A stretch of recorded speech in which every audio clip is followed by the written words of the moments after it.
Abay ni-real talk nga ni LeBron James ang Lakers owner matapos nga siyang ipahiya nito. Well, may lumabas ngang article na itong nakaraan sa ESPN kung saan itong si Jeanie Buss ay talaga nga namang maraming sinabi patungkol dito kay LeBron James na hindi magaganda.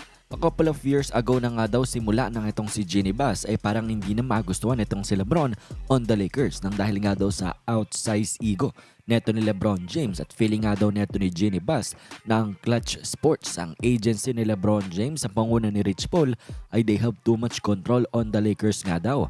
At hindi rin daw gusto neto nga ni Jeanie Buss ang narrative na itong si LeBron James daw ang Lakers savior. At isa pa sa mga sinabi neto ni Jeanie Buss sa ESPN report na ito ay hindi niya nga daw hindi nagustuhan ni Jeanie Buss ang lack of accountability ni LeBron James patungkol nga sa Westbrook trade.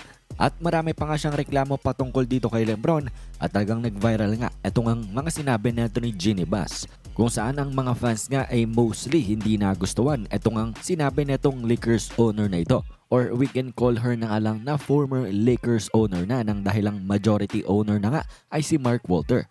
Pero ito mga sinabi ni Jeanie Buss talagang hindi nagustuhan ng maraming fans at parang hindi nga daw ina-appreciate at nire-respeto ang ginawa ni LeBron for the Lakers sa loob ng 8 years na paglalaro niya. At matapos nga ng game netong Lakers at Clippers ay sa post-game interview natanong itong si LeBron James patungkol sa mga komento neto ni Jeanie Buss. Pakinggan natin ang kanyang mga sinabi at reaksyon. I don't really care about the reports, to be honest. You guys know me. You guys know since I've been here, my 8th year here. Been in this league 23 years. There's going to be another article tomorrow, especially involving me. And at the end of the day, when I came to this organization, my whole mindset was about restoring, excellence. It's the things that I've seen growing up, with the Lakers. Obviously, I didn't get an opportunity to watch the Showtime, but I know the history.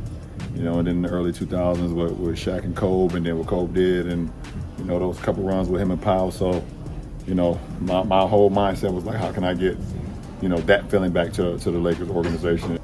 And then I was able to do that along with, our 14, 16 other guys winning a championship, bringing a championship here. That's always been my mindset. So. Well, sa full interview ay talagang nililitok na nga ni LeBron James itong ang Lakers owner matapos nga na marinig at mabasa niya nga itong article na ito o saan sinabi niya na akala nga daw niya na magandang relasyon at okay ang relasyon niya with the Lakers pero mukhang hindi nga daw.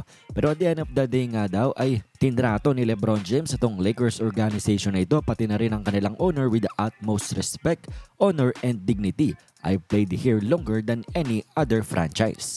And well, ayan nga ang gustong puntohin ni LeBron James sa kanyang pangre-real talk dito matapos nga siyang ipaya netong former Lakers owner na si Jeanie Buss. Kung saan mukhang nagulat nga itong si LeBron James patungkol sa article na ito and definitely this is not a good article nang dahil nag-cause nga ng drama within the Lakers team. Ito nga ang mga naging komento ni Jeanie Buss pero sinabi na rin ni LeBron James na wala daw siyang pake, he doesn't care about dito sa mga article na lumalabas sa kanya. Anyways, kayo ba na bang masasabi at opinion nyo dito? At yan ay komento nyo lamang sa ating comment section.